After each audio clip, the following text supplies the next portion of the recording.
여러분, 오늘도 재미가 있는 역사 수업 시간입니다. 자, 지난번에 봤던 그 제목이 또 나와 있죠. 알아두면 쓸데있는 신화와 설화, 교과서에 나오지 않는 삼국시대 이야기. 어, 이게 오늘은 신라를 중심으로 구성을 해봤어요. 그래서 신라편인데 왜 갑자기 선생님 복습 안 하고 왜 또 이야기해 주세요? 라고 한다면 이유가 있습니다. 우리 2반이 진도가 빨라요. 진도가 빨라서 우리 개학 후에 복습을 1시간을 하고 그리고 수업에 들어갈 건데 2반 같은 경우에는 등교 개학 전에 수업이 2개이기 때문에 1시간이 남게 되는 거예요. 그러니까 다음 시간에는 복습을 할 거고요.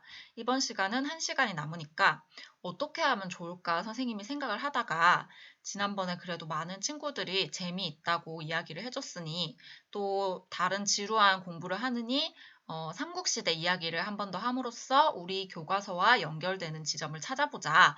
그렇게 함으로써 여러분이 더 쉽게 공부를 할 수 있다면 그게 더 좋을 것 같다라는 생각을 하게 됐어요. 그래서 오늘은 방금 말했던 것처럼 신라편으로 한번 이야기를 해봤고요. 최대한 오늘은 말을 작게 해서 여러분들이 지루하지 않도록 노력을 해보겠습니다. 자, 그러면요. 오늘도 이야기를 하기 전에 오늘 나올 이야기의 인물들을 한번 살펴볼게요. 먼저 오늘 이야기를 해볼게요. 자, 오늘 이야기는요. 사실 3번째 이야기는 못할 것 같아요. 그래서 위에 2가지 이야기를 끝내는 걸 목표로 하고 있습니다. 자, 연호랑과 세오녀 외의 문물을 전해주다. 그리고 2번째, 구출 전문가 박재상의 이야기라고 되어 있죠. 이 2가지 이야기는 공통된 주제 하나를 먼저 가지고 있어요. 그것이 무엇이냐면 연호랑 세오녀 이야기도 일본과의 교류에 대한 역사적 사실을 그 바탕에 깔고 있는 전설이고요. 그리고 구출 전문가 박재상의 이야기는 삼국 사기에 등장하고 있는 실존 인물인데요. 이 이야기도 당시 신라가 일본과 그리고 고구려와 어떻게 교류를 하고 있었는지를 보여주는 그런 좋은 자료로 인용이 되고 있는 그런 이야기입니다. 자, 그래서 오늘은 이 위의 2가지 이야기를 통해 신라의 대외 교류에 대해 배우게 되겠네요. 오늘의 주제는 그렇습니다. 자, 그럼 이전 슬라이드로 돌아가서 한번 사람을 어떻게 나오는지 볼게요. 자, 오늘 나올 그 이야기의 배경은요. 일단은 바로 이 첫 번째 동그라미 8대 아달라 이사금 때의 이야기입니다. 자, 이 아달라 이사금이라는 사람은요. 사실 우리가 할 이야기에 나오는 사람은 아닌데 이 연호랑과 세오녀가 살고 있을 때의 왕이 바로 아달라 이사금이래요. 그래서 간단하게 소개를 해보면요. 이 사람은요. 그러니까 2세기 중반에서 후반에 살았던 신라의 왕이에요.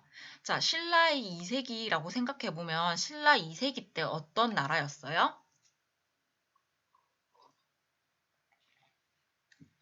여러분들 지금 잘 모르겠죠? 신라 2세기 때 뭐 했지? 2세기 때 뭐 했지? 우리가 사실 배운 거는 2세기 때는 고구려밖에 없어. 고구려가 2세기 후반에 보국천왕이 나오고요. 그리고 뭐 왕위를 부자상습으로 바꾼다 이런 이야기가 나왔었고, 그리고 나서 3세기에 배째가 잘 나가기는 하는데 2세기는 사실 고구려 말고는 우리가 배운 바가 거의 없죠. 네, 신라는 사실 이 시기에는 쪼렙이었어요. 선생님이 너무 속어를 썼는지 모르겠지만 하여튼 쪼렙이에요. 약해요. 약한 나라였어요. 그래서 별로 많이 뭐 이야기가 없는데 우리가 오늘 얘기할 연호랑과 세오녀 이야기는 바로 이때의 이야기입니다. 그래서 먼저 연호랑과 세오녀 이야기부터 해볼게요. 자, 이 연호랑과 세오녀의 이야기는 다음과 같습니다. 그 아달라 이사금이 살던 시대의 이야기입니다. 동해 안에 연호랑이랑 세오녀라는 부부가 살았어요. 그러니까 남편 이름은 연호고 와이프 이름은 세오야. 이렇게 둘이가 되게 알콩달콩한 신혼생활을 즐기고 있었는데 이 바닷가에 살던 연호랑은 이게 생선을 잡고 그리고 미역 같은 걸 따서 생계를 유지하는 사람이었어요. 근데 하루는 이 연호랑이 바닷가에서 막 미역을 따고 있었는데 바위 위에 올라가서 이제 바위에 붙은 미역을 딸 거잖아. 근데 조금 갑자기 바위가 막 움직이기 시작했어. 그러니까 연호랑은 놀래서 이렇게 하는 통에 갑자기 바위가 쌩하게 신라에서 떨어져서는 저쪽에 동쪽으로 가버리는 거야. 그렇게 해서 저쪽 동쪽 해안에 닿았어요. 그 동쪽 해안이 어디였을까요? 네, 바로 외국이었습니다. 여기서 말하는 외국은 외국이 아니라 외야, 외. 일본. 일본으로 건너간 거죠. 그렇게 해서 일본에 건너갔더니, 일본 사람들이 보기에는 당시 일본 사람들은 막 좀 팬티 입고 다니고 이런 발전 상태였는데, 연호랑을 보고는, 와, 이 사람 뭔가 좀 옷도 멋있게 입고 있고, 아, 되게 귀한 사람인 것 같고, 그리고 연호랑이 이게 바위를 타고 왔잖아. 그러니까 되게 신선 같은 거야. 신처럼 여겨졌던 거죠. 그래서, 와, 이 사람은 비상한 사람이다. 굉장히 훌륭한 사람이다. 라고 생각을 해서 자기들이 왕으로 삼았다고 해요. 근데 연호랑은 이렇게 일본의 왕이 되어 있는 상태인데 세우녀가 그러니까 동해안에 남겨져 있는 아내가 아무리 기다려도 남편이 돌아오지 않으니까 막 열심히 남편을 찾아 나섰어. 그래서 찾아다니다 보니까 그 연호랑이 이제 미역을 따러 가기 위해서 신발을 바닷가에 벗어났는데 그걸 보게 된 거야. 그래서 세우녀는 남편이 바다에 빠져서 죽은 줄 알았어요. 그래서 막 너무 슬프게 흐느껴 울다가 마지막으로 남편이 있었던 곳을 가보려고 또 그 연호랑이 있던 바위 근처에 갔는데 그 바위도 갑자기 움직이기 시작한 거예요. 그래서 세오녀도 일본으로 갔대요. 그러니까 일본 그 외인들이 다시 보니까 우리 임금이 저렇게 바위를 타고 바다를 건너왔는데 저기 또 예쁜 여성분이 바위를 타고 건너오네? 이건 우리 임금님의 짝이 될 사람이다. 이렇게 해서 모시고 궁궐로 갔어. 그러니까 서로를 본 연호랑과 세오녀는 이제 부둥켜 안고 울었지. 그렇게 해서 세오녀는 이제 왕비가 되었어요. 그렇게 해서 세오녀와 연호랑은 이제 그 일본 작은 지역의 왕과 왕비가 되어서 잘 살기 시작했는데요. 그 무렵 이제 신라에서 난리가 났어요. 왜? 연호랑이랑 세오녀가 이렇게 사라지고 난 다음에 신라의 해와 달이 전부 빛을 내지 않게 된 거야. 그래서 난리가 났지. 하루 종일 깜깜하니까. 근데 그러니까 일관이라고 하면 이제 해를 보는 사람, 그 벼슬아치가 약간 무당 같은 사람이죠. 점을 쳐봤더니 우리나라에 있던 해와 달의 정기를 가진 사람이 있었는데 그 사람들이 신라를 떠나서 일본으로 가버리는 바람에 생긴 변이다. 이렇게 아달라 이사금에게 말을 올린 거예요. 그래서 이제 아달라 이사금이 연호령과 세오녀가 간 그 일본 그 지역에 사자를 보냈어요. 돌아와 달라고. 근데 자, 여러분 같으면 돌아가겠어요? 안 돌아가죠. 나 지금 이 나라에서 왕 됐는데 왜 가요? 그래서 연호랑이 근데 자기 나라니까 자기 이웃들이었던 사람, 자기 친척들이었던 사람이 고통받는 건 마음이 아프잖아. 해가 안 뜨면 농사도 못 짓고 그러니까. 그래서 가만히 생각을 하다가 세오녀가 짠 비단을 주면서 자, 이것은 우리 정기를 받은 그런 비단이니까 이걸 가지고 가서 하늘에 제사를 드려 보십시오. 이렇게 이야기를 했어요. 그래서 그 사신이 가져온 비단을 가지고 제사를 지냈더니 과연 해와 달이 빛을 찾았다고 합니다. 그렇게 해서 그 왕이 이제 그 비단을 국보로 삼은 다음에 그 비단을 넣어둔 창고 있죠. 그 창고를 이제 귀비고라고 했어요. 이 귀비고라고 하면 바로 그 세오녀가 그러니까 일본의 귀비가 된 세오녀가 비단을 준 곳이다라고 해서 귀비고고요. 그리고 그 비단을 가지고 하늘에 제사 지냈던 곳 있죠. 거기를 영일현이라고 불렀다고 합니다. 자, 영일현이라고 하면요. 한자가 영, 맞을 영자, 일, 해일자라고 해서 해를 맞이한 곳이라는 뜻이에요. 바로 지금의 경상북도 영일군입니다. 그 포항이에요. 바로 포항 근처예요. 자, 그렇게 해서요. 여러분들이 이런 영일현의 설화이기도 하고요. 그리고 삼국 설화에 실려 있기도 한 이런 연호랑과 세오녀의 설화를 지금 들어보았습니다.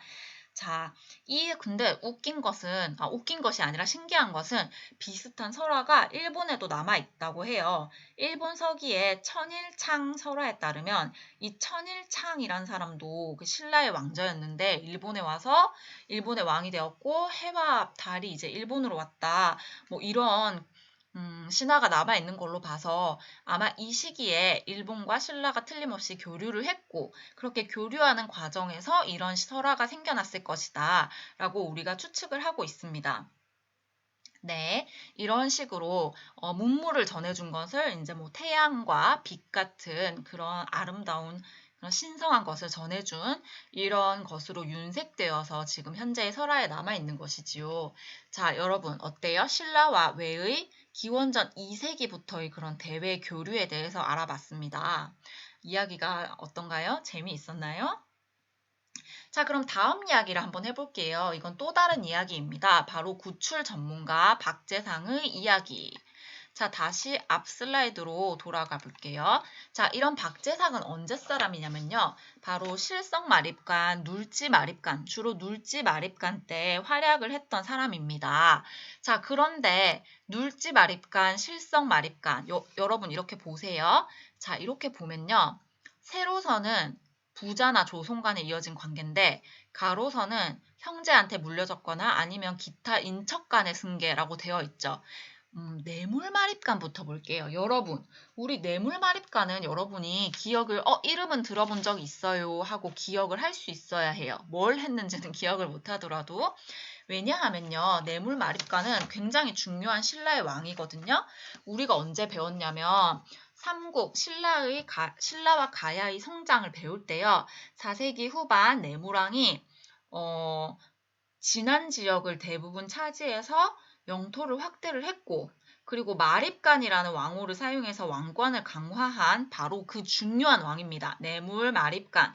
그리고 김씨가 왕위를 독차지하게 되었다라고 이야기를 하고 있고요. 또 교과서에 보면요. 이 무렵 신라는 외의 침략으로 어려움을 겪었지만 고구려 광개토 대왕의 도움으로 위기를 극복하였다라고 교과서에 이렇게 나오고 있는 그런 왕입니다. 자, 요약. 뇌물 마립간은 왕권을 강화하고 김씨가 왕위를 독차지하게 한 왕이고 그리고 외의 침략으로 어려움을 겪었는데 고구려에게 사신을 보내서 광개토 대왕의 도움으로 위기를 극복했다. 자, 그리고 선생님이 그때 뭐라고 얘기했어요? 광개토 대왕이 위기를 극복한 다음에 이제 곱게 물러가셨나요? 아니죠. 고구려가 신라의 내정 간섭을 좀 하게 되었다라는 이야기까지 했었습니다. 자, 바로 그 뇌물 마립간이 있었고요. 자, 가로로 연결되어 있죠. 여기서 이제 중요한 이야기가 있어요. 우리가 박재상 이야기를 시작하기 전에 비하인드 스토리입니다. 자, 이 뇌물 마립간이요. 자기에게 아들이 있었는데 바로 그 아들이 눌지고요. 첫째는 눌지예요. 그리고 둘째는 복호예요. 그리고 셋째가 미사흔이었어요. 네, 눌지, 복호, 미사흔입니다. 당연히 눌지는 여기 19대 왕 눌지겠죠. 근데 여기 보세요. 뇌물 마립관과 눌지 마립관 사이에 실성 마립관이라는 왕이 하나가 끼어 있어. 자, 이게 왜 이 실성 왕은 누구인가 라고 하면요. 간단하게 말하면 이래요. 자, 뇌물 마립간 시절에 광개토 대왕이 와서 신라를 구해줬잖아요. 그 신라를 구해주고 났더니 고구려에서 인질을 한 명을 요구를 했어요. 왕의 아들을 인질로 내놔라. 내정 간섭을 하기 위해서 인질을 잡으려고 했던 거지. 근데 당시에 뇌물왕의 아들이었던 이 눌지왕이 너무너무 어렸어. 이 눌지 마립간이 너무 어렸기 때문에 뇌물 마립간은 차마 자기의 뭐 5살짜리 이런 왕자를 고구려에 인질로 보낼 수가 없었던 거야. 그래서 뇌물 마립간이 어떻게 했냐면 조금 그랬죠. 조금 잔인한 짓을 했어요. 그건 뭐냐면 실성은 누구냐면 뇌물왕의 조카예요. 큰 조카. 그래서 눌지가 예를 들어서 5살이었다면 실제로 그랬다는 게 아니라 이제 예를 들어 추정을 한다면 눌지 마리카는 진짜 아기였고 실성왕은 한 10대 소년쯤 된 나이였어요. 그래서 뇌물왕이 실성왕을 자기 아들로 속여서 고구려에다가 볼모로 보냈던 거예요. 자기 아들 대신 조카를 보냈던 겁니다. 자, 이 실성 마립간이 그럼 어때? 아주 어린 나이에 고구려의 인질로 잡혀갔어. 근데 고구려 사람들은 신라 사람들을 무시했잖아. 그러니까 신라에서 온 게다가 왕자도 아니고 왕의 조카야. 그래서 실성이가 너무너무 힘들었던 거예요. 자, 그래가지고 이렇게 얘기하면 안 되겠지만 이 왕의 특징을 외우려면 실성으로 생각하면 돼. 너무너무 힘들어서 실성할 정도로 힘들었어. 그래서 신라에 돌아온 후로도 너무너무 힘들었던 거지. 그래서 복수를 하게 돼요. 자, 뇌물 마립간이 죽었습니다. 고구려에서 이 실성 마립간이 고구려에서 인질로 있으면서 싸바싸바를 잘 해가지고 눌지 왕자가 너무 어리니까 자기가 신라로 돌아와서 신라의 왕위 계승을 했어요. 고구려가 뒤에서 이제 조금 도와주었죠. 자, 그러면 이렇게 고구려의 세력을 등에 입고 즉위한 실성 마립간이 처음으로 한 일은 무엇이었냐? 자기를 대신한 인지를 고구려에 보내는데요. 그 보낸 인질이 바로 내무랑의 둘째 아들 복호였습니다. 자기가 당했던 것처럼 어리디 어린 복호를 고구려의 인질로 보낸 거죠. 그리고 난 다음에 또 뭘 했느냐면 단지 복호, 사촌인 복호만 고구려에 보내서 복수를 하는 게 아니라 그 밑에 막내딸이 미사은이라는 아이도 있었어. 그 미사은도 일본에다가 인질로 보내버렸어요. 그러면 그런 식으로 자기를 인질로 보냈던 큰아버지한테 내무랑한테 복수를 한 거지. 그러면 이제 내물 마립간의 아들 중에 누가 남았어? 눌지.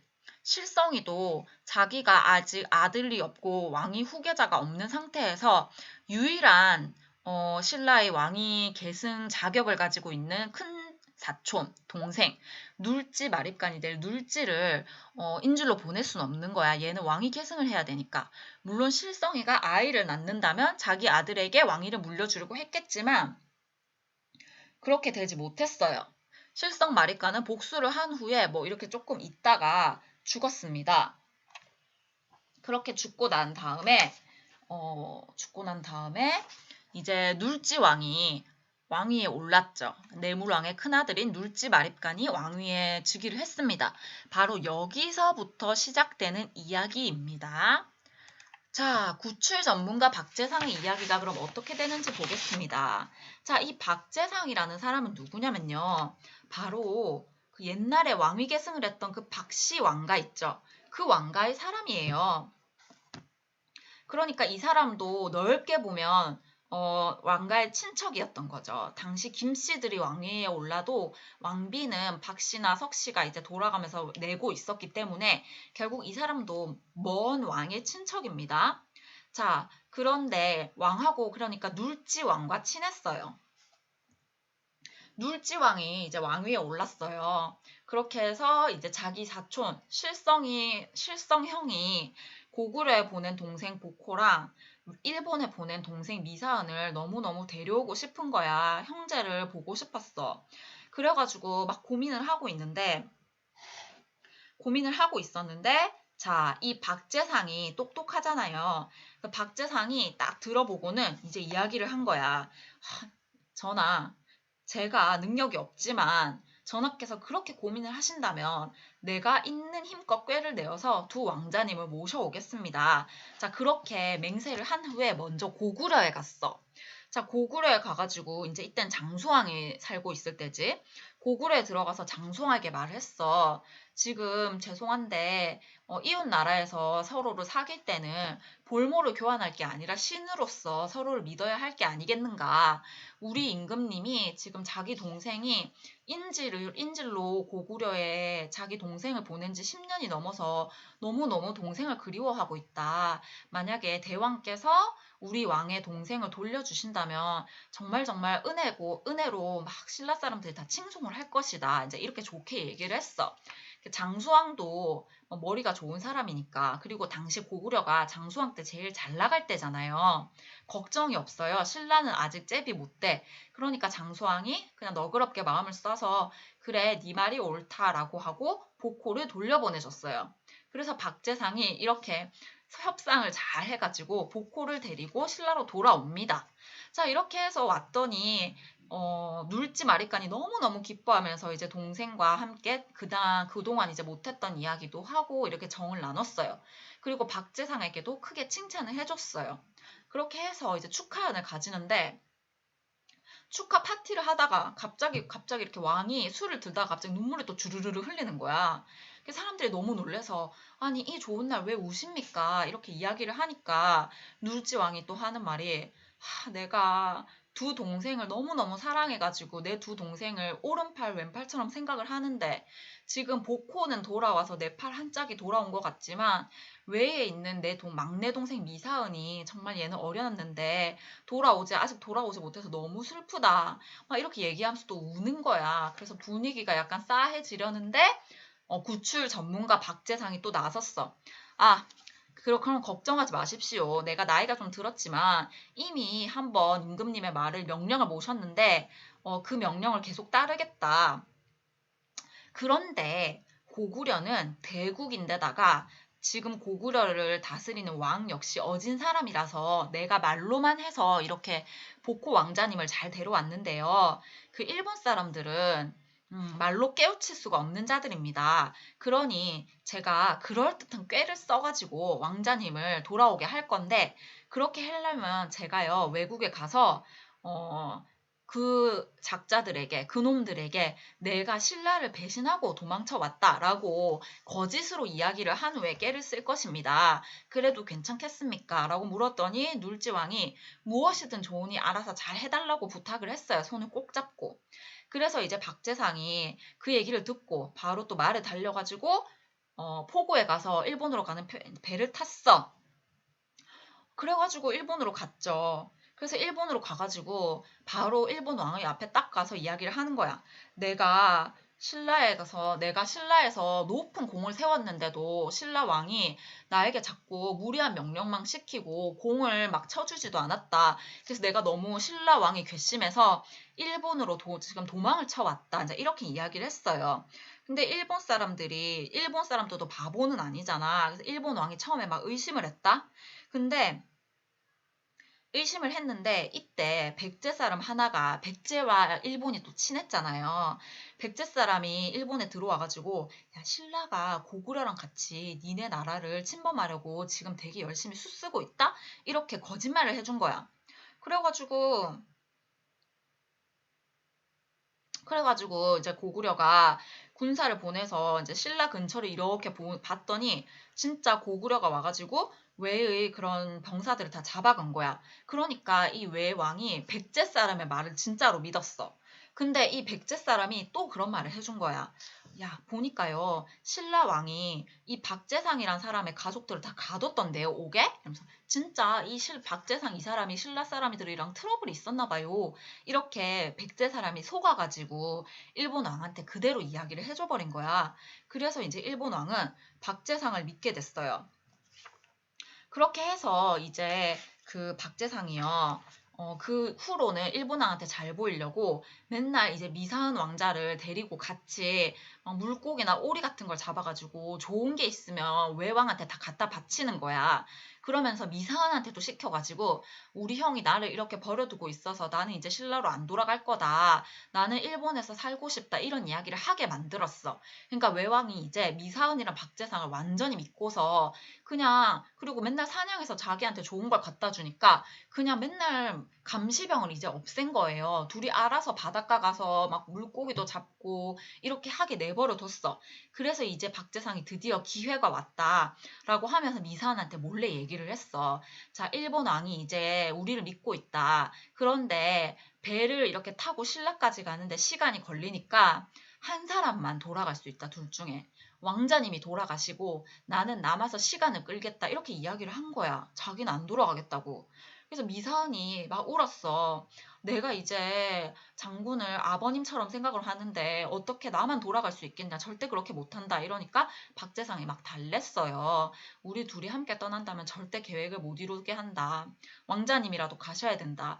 미사은이 처음에 막 가기 싫다고 울었지만 결국 박재상의 이런 갸륵한 마음을 생각해서 울고 그리고 이제 떠났습니다. 신라로. 이사은이 이렇게 잘 떠나게 한 후에 박재상은 이제 막 자기 혼자 방 안에서 미적미적거렸어. 미사은이 더 멀리 도망가게 하려고. 막 왜 왕의 신하들이 와가지고 오늘 왜 그렇게 궁에 안 들어와요? 어디 피곤해요? 이렇게 물으니까 어저께 오리 잡는다고 배 띄웠더니 너무 피곤해. 미사은도 피곤하대. 이렇게 시간을 벌어줬어. 근데 그렇게 시간을 벌어줬는데 이제 일본왕이 처음에는 이래 그렇구나 이렇게 기다리다가 뭔가 너무 맨날 오던 애들이 안 오니까 이상해서 미사한 집을 뒤져봤더니 미사한이 없는 거야. 그래서 이제 박재상을 끌고 왔어. 미사은은 이미 신라에 도망갔고. 그래가지고 박재상을 막 붙들어 놓고 막 고문을 했어. 네가 신라에 이렇게 왕자를 보내더니 왜 그런 짓을 했느냐. 닌 나한테 충성 맹세를 했지 않냐. 그러니까 박재상이 막 크게 웃으면서 이야기를 하기로는 야, 그건 다 거짓말이었다. 나는 신라 사람이고 신라밖에 모른다. 이렇게 했더니 일본 왕이 이제 열이 받아가지고 고문을 하기 시작했어요. 막 뾰족뾰족뾰족한 그런 이렇게 대나무를 뾰족하게 깎아가지고 바닥에 그걸 깔아놓고 박재상한테 그 위를 걷게 했어. 그러니까 지금 발이 완전 너덜너덜해지도록 그렇게 고문을 하면서 자, 이래도 나한테 충성 맹세를 하지 않겠냐라고 물었지만 박재상은 그래봤자 너는 개돼지고 나는 개돼지가 아니니 나는 신라 사람이다 이렇게 이야기를 했어. 그래서 너무 화가 난 일본 왕이 이번에는 이제 막 숯불 같은 걸로 막 이렇게 지지면서 고문을 했어요. 그래도 박재상이 절대 나는 신라 사람이다라고 말하기를 굽히지 않으니 결국 얘는 그 충성심을 못 돌리겠구나라고 이렇게 탐복을 한 후에 죽였어요. 그리고 이제 신라에 그 소식이 들어갔겠죠. 그래서 눌지왕은 자기 동생 2명을 이렇게 구해준 사람이니까 얼마나 고마워. 근데 그 대가로 일본에서 이제 끝까지 그것도 신라에 충성을 맹세하고 죽었으니 너무너무 애탄해하면서 이 박재상에게 아주 높은 벼슬을 이제 사후에 추증을 해주고 그리고 나서 그 가족들에게 엄청 후한 상을 내렸어요. 그리고 이 미사은 동생 있죠. 신라로 무사히 돌아온 미사은에게 박재상의 딸을 아내로 삼게 해서 그 왕자비가 되게 해주어서 이제 그 은혜에 보답을 했다고 합니다.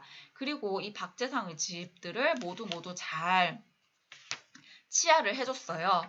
예, 그렇게 해서 그렇게 해가지고 막 열심히 박재상의 아내의 그 은혜에 보답을 하게 했다고 합니다. 자, 그렇게 해서 구출 전문가 박재상의 이야기는 해피엔딩이기는 한데 박재상의 그런 충을 강조하는 결말로 끝이 납니다. 자, 여러분 여기까지가 구출 전문가 박재상의 이야기였습니다. 어떤가요? 바로 이야기 속에 여러 사람들이 등장하죠. 박재상이 신라 사람인 박재상, 그리고 고구려인 장수왕, 그리고 외의 왕이 등장하고요. 그리고 외의 왕에게 신라의 정보를 쏙닥쏙닥 알려주는 백제의 사람도 등장해요. 당시의 대외 관계가 이렇게 설화 속에서 들어가고 있는 겁니다. 네, 신라와 고구려의 약간 상하적인 그런 관계. 그럼에도 불구하고 이제 인지를 돌려받으면서 조금씩 국력을 키우는 신라. 그리고 외에 인지를 보냈지만 그 외의 인지를 돌려받았고 그 과정에서 외는 백제와 여러 가지 한반도의 정보를 교환하고 있는 그런 모습들을 볼 수 있었습니다. 자, 여러분 우리가 배운 삼국의 대외 교류 부분과도 관련을 지을 수 있고 그리고 뭐 4, 5세기 삼국 간의 관계에 대해서 알 수 있는 그런 설화였습니다. 자, 재미있었나요? 재미있었다면 여러분들이 다음번에 우리가 복습을 할 때 아하, 그런 이야기가 있었지 라고 다시 한번 생각을 해보는 계기가 되었으면 좋겠습니다. 야, 여러분 여기까지 듣는다고 수고하셨습니다. 오늘 수업은 여기까지입니다.